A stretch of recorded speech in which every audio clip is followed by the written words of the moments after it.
one of the malware that we identified in our report that we have mentioned, this guy is actually running on the machine. It's collecting all the information of the machine and then sending it to the LLM saying that, hey, I'm running in this environment. Now give me the code to actually bypass all these things or, do that stuff.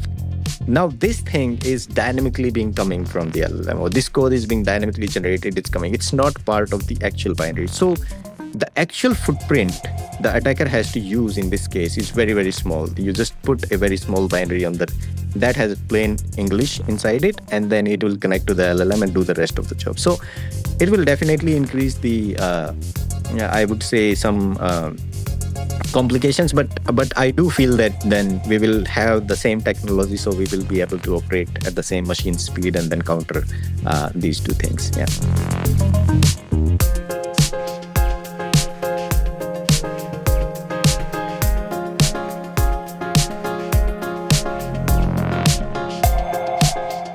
Hello, and welcome to another episode of Data Security Decoded. I'm your host, Caleb Tolin, and if this is your first time joining us, welcome to the show. Make sure you hit that subscribe button so you're notified when new episodes go live. And if you're already a subscriber, thanks for coming back.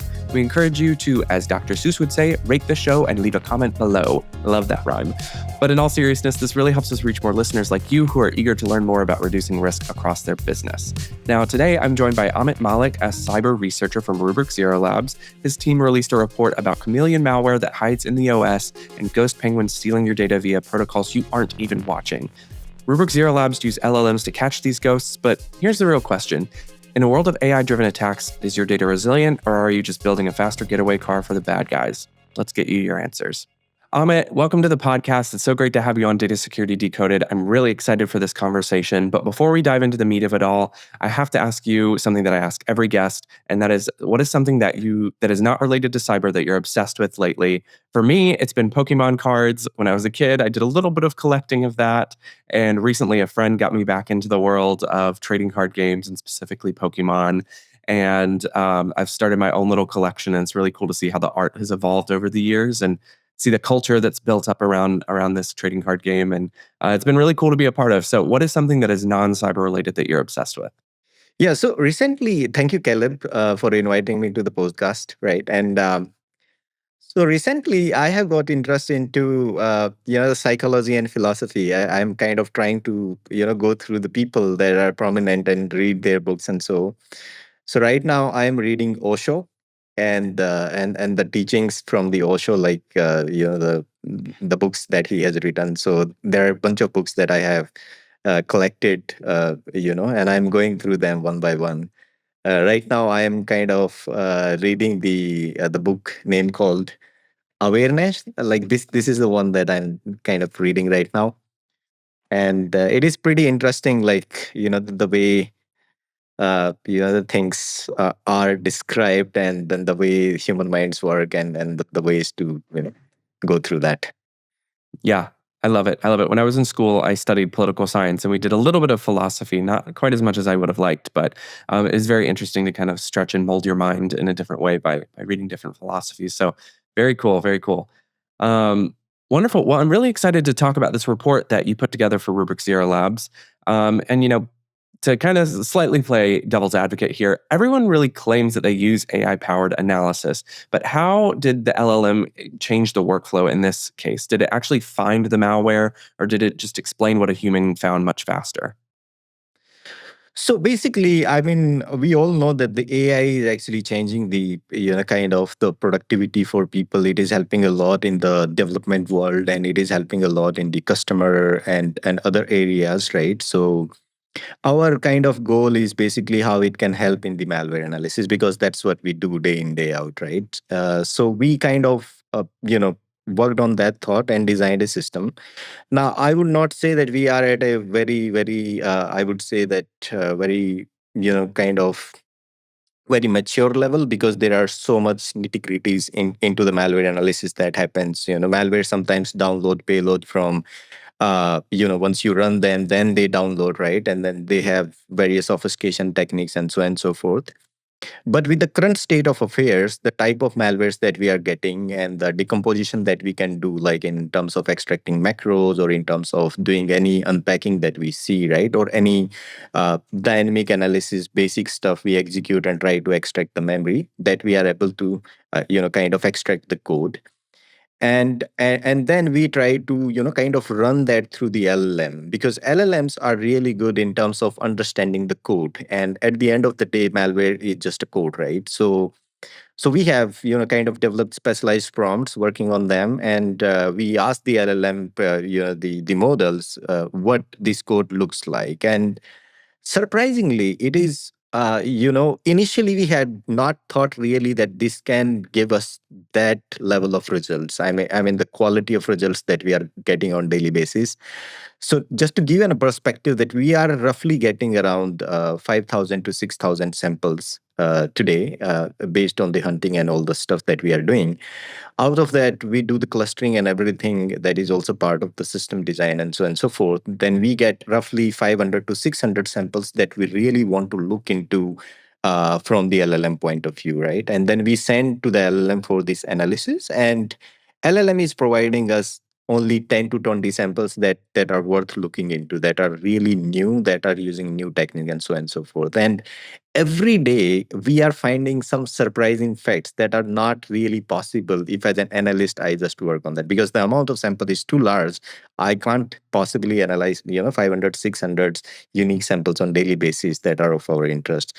So definitely I would say that the AI or the analysis based on the LLM is definitely helping. As an analyst, I can say that it has increased my productivity to a great level. I do not really have to go and analyze a malware for maybe the initial analysis. I don't really have to do that; is already being done by the LLM.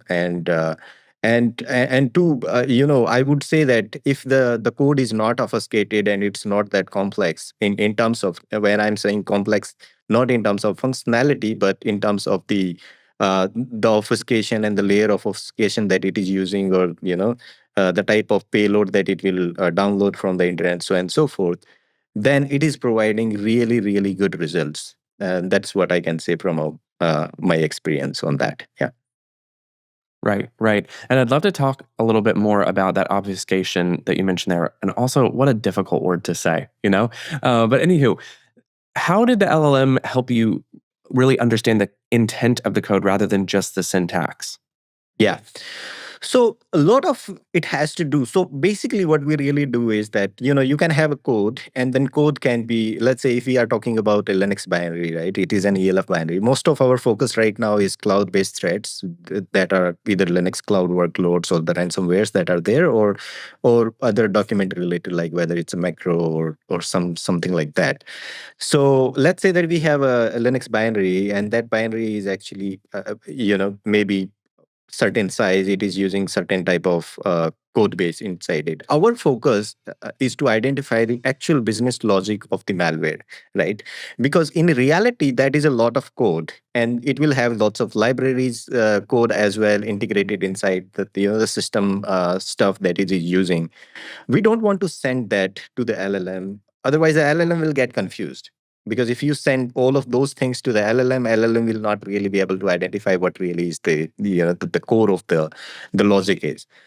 And the cost will also be very high, because now you are looking at lots of tokens that you have to consume because you are sending the entire code. So we follow a kind of step process where we have a code, then we kind of remove the library code that is there. There are technology like identification of library code, and then removing that, we do the decompilation of the code, and then we send the code to the LLM. Now the core of LLM is, again, you have a business logic extracted before sending it to the LLM, but then it give prompt as well, that the type of prompt that we have to use. So it requires a little bit of effort in terms of different permutations of, because prompt is just English text that you gonna talk to the LLM and give that code and do that. So based on our experience and doing a little bit of iterations, we are able to embed this code into a prompt and ask LLM that, hey, can you do the analysis of this code that we are sharing with you? And what type of functionalities or uniqueness that you see that kind of not seen previously. Now, definitely the existing models that we have, like ChatGPT or Anthropic, and we are talking about, they have certain level of guardrails inside them. They are designed for a defensive purpose because they do not know from that perspective whether it is right really an analyst that is asking about that, or it's a malware author is actually asking about that. So that is the challenge that we kind of need to solve it. But we have prompts that try to kind of say that uh, you know you know take us as or the good guys, and then try to do the best you can, and try to tell us the in summary what this kind of code is doing, and if there is anything significant, then tell us if that you have seen something significant, right? So that is the way we are using. Yeah. Right, absolutely. Now, let's talk a little bit about Chameleon C2, which you mentioned in the report. Why is the Windows subsystem for Linux such a juicy target? Is it because EDR tools are essentially just looking the other way when Windows are talking to its Linux sublayer? Yeah, exactly. I think it all depends on the malware evolution. Malware authors are using all the unique ways because they have the infrastructure, they have the horsepower in terms of they can use the different security products in their environment. They have to they kind of test those things. Because for malware author it is just one single stuff, right? They just have to bypass the security products, and then they have to just deploy into their target and then compromise those things. Specifically, when we talk about the APTs, we believe that some of these, kind of malwares that we have mentioned here, they are part of some malware, the APT groups that have done. So this is the interesting thing. It is not like it has been talked about that the WSL can be abused by the malware authors, but it was mostly in terms of as a proof of concept in conferences by the researchers and so on and so forth. And we have seen, like in this, they have beautifully used the WSL to actually use the Linux subsystems to compromise and do all this kind of activity that they are doing, right? And we are tracking this thing, and now we see. Initially, we saw one or two samples, and now we see large quantity of samples in terms of the that are using this type of technique. That is so certainly, when these type of things happen, it can be that the malware authors are actually testing something initially, and they want to see whether it is detected, not detected, and what really is going on. And then later on, they kind of, use that in more organized way, and then use that to compromise more users. So this one was interesting, and so it is not like we have talked about only three cases that we felt is very very interesting. On daily basis, we are getting lots of insight, and again, that credit I will give to the LLM because practically it was not possible for us to go through that number of samples and then extract those insights from these malwares. It is because of the systems and the design of the systems that we have done in accordance with the LLM, that we are able to kind of spot these things as they happen, or as the malware sample is submitted, or as the malware sample is circulated. We have that way to look into it. Yeah. Right, right. The productivity gains that you're mentioning are just incredible. So this is really, really exciting. And your report mentions APT-41. Is the Linux RAT or RAT you found a greatest hits version of their old stuff, or are we seeing a total rebuild for modern cloud and hybrid environments? So basically, based on the code and variables, it feels like it is associated with APT-41, though there is no 100% confidence that this is really associated with APT-41. But if we look at the maturity of the code inside that, then the type of functionality that is there in the red, right? It looks like that it is associated with the APT, and most likely it might be associated with APT-41, right? Because on Linux side, it is very big because Linux is primarily used by the enterprise, the servers and all these things. It is not something people want to steal your credit card or your password on that. Linux is mostly business orientation. If somebody is deploying a RAT or for sophisticated capabilities, right, then it largely means that they have different and bigger motives than the simple commodity malwares are doing. So in its fair ground, we do feel that it is associated with the APT. And the system basically identify on that day, we got around 3, 4 notifications that we have talked about. in the blog.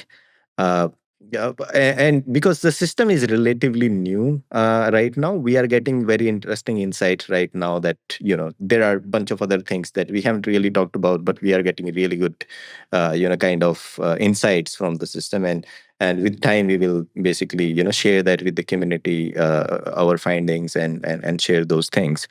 But yeah, I mean, it looks like that it might be associated with an APT, and and it was purely kind of the kind of the behavior of the code, and then identification of that is done by LLM itself. We just looked into that, we verified the technical accuracy that yes, this is because, so here is the thing, right? So right now at this state you cannot trust LLM at all. I mean, like 100%, you can't say that whatever is LLM is saying is 100%. So that stuff you have to do, like, okay, it has been referred to as, we got the notification, we saw that there is something new coming, but then it has to be technically validated, so that all the functionality we validate it manually to make sure that everything that is there is correct in its sense. Right. Absolutely. Yeah. Hallucinations are still a thing. And so it's important to have that human layer of trust there for sure. Now, your report also mentions that Ghost Penguin uses UDP for communication. For our non-networking nerds out there and engineers, why does that make a defender's life really like a nightmare? Yeah, definitely. I mean, so one thing I would say is that when we got the notification from our system, there was a report published by Trend Micro on that day itself. Our blog took 2 or 3 days because we had then process, and then we had to publish this thing. So Trend Micro also identified Ghost Penguin with their system, which I think they also use some sort of AI hunting and all this stuff. But we also got the notification from our system on the Ghost Penguin, and this is very interesting that it's using UDP for the the command and control, and then for the and it has all the capabilities of advanced malware or the remote access trojan on the Linux side that it is using. So. Uh, yeah, I mean, definitely the Ghost Penguin. It's something that is in line with the findings that Trend Micro did, and our findings are in line with that thing. The UDP is definitely like TCP is something that you kind of know that there is a handshake, and then there is a proper packet rebuilding that you can do in terms of, because there is a sequence and all this type of things. You can kind of correlate the timelines and then see, hey, what really is being done. But UDP is very, very, I would say, asynchronous in that way. Like you have packet delivery right now, you have command and control, and then analyzing, let's say, a pcap file will not that be easy in terms of, in TCP you can correlate the sequences and stuff, but in UDP it's kind of difficult, right, from that point of view. But it was kind of interesting to see that the malware authors are actually going in that direction and using UDP as a command and control. Right, right. So I want to step back a little bit from the report. We've dove into multiple elements of this blog and report that you put together. But if I'm a CISO at some mid-sized company, I'm probably thinking, I don't have a Rubrik Zero Labs. I don't have this team that's investigating into these innovative ways to scan and analyze malware. How do these findings change how an average company should look at their posture? Yeah, I mean, definitely. Like one thing I would say, and I think pretty much everybody is doing, if that level of resources or skill set is not there, then definitely, just like we are contributing, it's very, very, security community is very strong in terms of the information that is coming from all the companies, whether whether the other security companies are there. So they do proactively share any important intelligence on their blogs and stuff. So they should keep an eye on that thing to see what really is going on, and then they should see like what really is their environment look like, right? If their environment is having Linux exposure higher or the cloud, which is going to be the case, then they should kind of ingest that information and then try to see how they can leverage this information coming in their security posture, right? And how they can uh, kind of follow the best practices to mitigate the risk. Right, right. All right. So my last question for you kind of circles back to the beginning. You kind of started us off with talking about how you're really getting into analyzing different philosophies, and this is kind of a philosophic question for you. So if hackers are starting to use LLMs to write the code as fast as your systems are analyzing it. Who wins that race? Is machine speed defense enough when the attack also starts moving at machine speed as well? Yeah, I mean, definitely. That is very interesting because there is one report that we have published ourselves as well, where we have kind of shared that there are malware samples that are actually trying out. It is not really in production, but I feel like the malware authors are kind of trying the different ways how they can use the LLM in order to devise different things. And that report is public actually on Rubrik Zero Labs page, where we have shared the case studies from the live malware samples. So one of the things that I feel is basically, since the malware authors are using the LLM, and at the defense side we are also using LLM to analyze. The one of the I think the problem right now for the authors or the malware authors is basically to call the LLM, because LLM is not something, at least as of now, you can host on your own, right? It is something that you have to rely on some third party and something. So you have to make a call. That is reasonably a good thing for defenders, because then they know that, hey, some sort of call is being made to a public provider, and then they can watch for that, and then they can see and block those things. And it also kind of restrict the attackers to use it as a large scale, because as you use it as a large scale, people will get to know, and then they will kind of put those guardrails there. But at the same time, I do feel that at some point in time, as the top technology will kind of matures, and the computation will be not that much required, and then especially the nation state threat actors, where they have the host power to actually kind of host their own LLM models without guardrails and all these things. I do feel that it will to some degree complicate the life of the defenders if they start using the LLMs in the code. And the reason I feel is because it's a plain English. It's not really a code. The guy is just writing a prompt saying that, hey, give me this code, or the just to give an example, one of the malware that we identified in our report that we have mentioned, this guy is actually running on the machine. It's collecting all the information of the machine, and then sending it to the LLM saying that, hey, I'm running in this environment. Now give me the code to actually bypass all these things, or do that stuff. Now this thing is dynamically being coming from the LLM, or this code is being dynamically generated. It's coming. It's not part of the actual binary. So the actual footprint the attacker has to use in this case is very, very small. You just put a very small binary on that has plain English inside it, and then it will connect to the LLM and do the rest of the job. So it will definitely increase the I would say some complications, but I do feel that then we will have the same technology, so we will be able to operate at the same machine speed and then counter these two things. Yeah.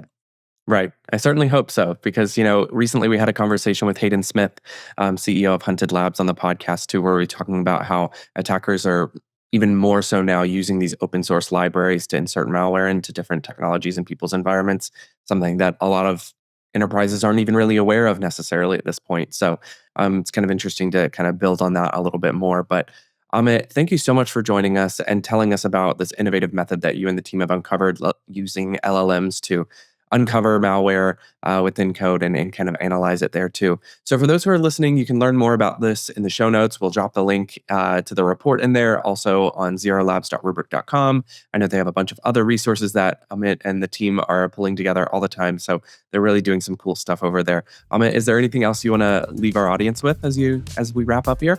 Yeah, I think it's pretty. I would say at Zero Labs we are doing pretty good stuff, and we are making our effort to share our findings with the security community. So I hope those contributions make life easier somewhere. Yeah. Wonderful. Thank you so much again, and until next time. That's a wrap on today's episode of Data Security Decoded. If you like what you heard today, please subscribe wherever you listen and leave us a review on either Apple Podcasts or Spotify. Your feedback really helps me understand what you want to hear more about. And if you want to email me directly about the show, send us an email at data-security-decoded@n2k.com. Thank you to Rubrik for sponsoring this podcast. The team at N2K includes senior producer Alice Caruth and executive producer Jennifer Iben, content strategy by Mayan Plout, sound design by Elliot Peltzman, audio mixing by Elliot Peltzman and Trey Hester, video production support by Bridget Patrick Cricky Wild, and Sorrel Joppy. Until next time, stay resilient.